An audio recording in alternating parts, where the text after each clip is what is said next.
Welcome to the Treehouse of Love. We're live. Join the conversation at 512-836-0590. Now, here are Todd and Don. 707 Todd Jeffries, along with Don Pryor. Yep. We do it every day at this time. These are the top 5 things you need to know about before you leave the house, before you get in the work truck, and before you get to the cubicle. Number 1, Dorian threatens Puerto Rico. Forecasters say the tropical storm made a last-minute shift in its path and could reach near hurricane strength as it approaches the U.S. territory sometime this evening. Also, OxyContin maker and the feds are in settlement talks. State attorneys general and lawyers representing local governments say they're negotiating with Purdue Pharma, facing billions of dollars in potential liability for its role in the nation's opioid crisis. Also, Travis County Sheriff Sally Hernandez has agreed to take in 50 prisoners from the Hays County Jail.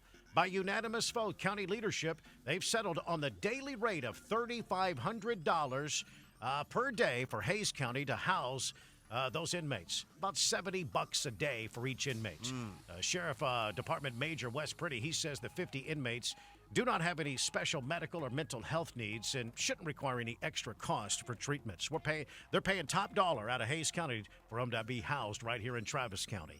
Also, if you're an Austin Energy customer, get ready to pay more. By November, the utility will increase the power supply adjustment. That's the PSA portion of your bill by 8.5%. You'll pay about $2.10 more per month on average, and the City Council will consider that fee increase during their regular meeting tomorrow as they continue to nickel and dime you. Goodness gracious. Also, Austin Police will see more mental health response training. Here's Police Chief Brian Manley. He says each police officer will see, double the current mental health training that they get right now, from 40 to 80 hours of training. So I think the steps that we're taking as a department, rolling this training out to every officer, will again allow us to better interact with and serve our overall community. Yeah, many say that this will equip all of its officers with advanced training that currently about 120 APD officers currently have. Yeah, the mass training will start at the beginning of the year. He expects to have all officers up to date within a couple of years.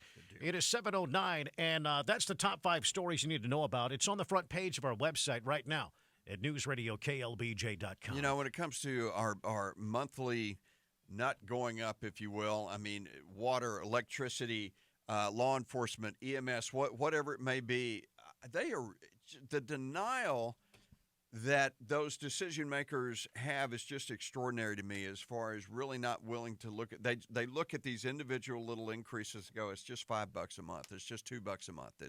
It really does make a difference.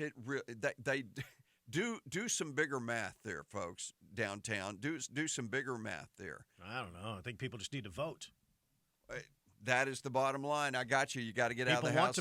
People want to pay more. We must. There's no. Every city council member ran on a campaign of more pet projects. Yeah. So, I mean, where do you think the money comes from? Hey, I'm doing everything I can. 7:10 here on the Todd and Don Show, and it's the first week of school for Alatos. UT students are back. We heard about, that professor on the UT campus that thinks every conservative, every Republican, he actually talks about it and doubled down on it this week. He thinks all of you are a bunch of Nazis, just flat-out Nazis, and support white supremacy. That's what he says. That's a little insightful, a little dumb to say, too. But we also are hearing from one father named James. He called in earlier. His kids get back to school and, meeting their teachers for the first time. It was earlier this week. He was there on campus, Del Valley Middle School, meeting his son's teachers. It's what they do at the beginning of every school year. The kids, parents show up. You learn what the class is going to be like. Well, he talks about one story, and he called earlier this morning. His name is James, has a son at Del Valley Middle School. We met his social studies teacher, and, man, she blatantly just came out and said, I'm going to teach the kids different history, not the white man history that teaches racism that is no longer used, that we should no longer use in this textbook. And I said, so you're not teaching what you're supposed to? She goes, no, because they're teaching you to hate immigrants. You need to love them and spewing all kinds of stuff. So I kind of got into it with the principal at that school. And then my son said yesterday they had him draw the Statue of Liberty, put a gate around it because we're not letting immigrants in here. And she kept calling Trump an orange-color-looking dude. This is the teacher. Now, this was at Del Valley Middle School. But was this parent night, that kind of thing? It was meet the teacher, yes. The other day, I remember you said something about you had a daughter-in-law that worked at Del Valley Elementary, but this is the middle school, yeah.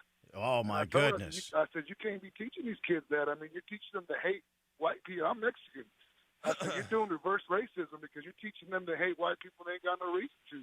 Wow. And she was all for the immigrant. She's teaching them that we're not letting them in and we need to help them, and that's why she put the gate around the statue of Liberty because it's Who wrong. exactly is she saying this to? In what setting exactly? Parent night, in whether the it's the class. beginning of the She's saying school this year. to the Parents parents? come to meet the She said teachers. it every night, and she said it in the class yesterday. She had them draw the Statue of Liberty with a gate around it. Wow. She called Trump an orange-looking dude.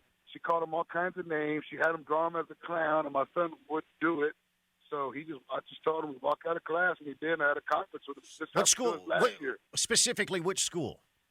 Del Valley Middle School. There's only one middle. Oh, Del Valley, right there, right across the high school on Pierce Lane. Do you want to say the teacher's name? No, not yet. No, because I got a conference with the main guy at the board about this already. Because my son don't want to get called out. I don't blame you, man. Well, whenever you get an update, you call us back and update us, okay? I will, sir. Wow. I'll let y'all know that. Wow. Well, middle schools. Well, thank you, James. I appreciate it. Well, this is the week that parents are meeting the new teachers. Wow. And I bet there's some other stories like that. Jump in here, 512-836-0590. The Todd and Don Show.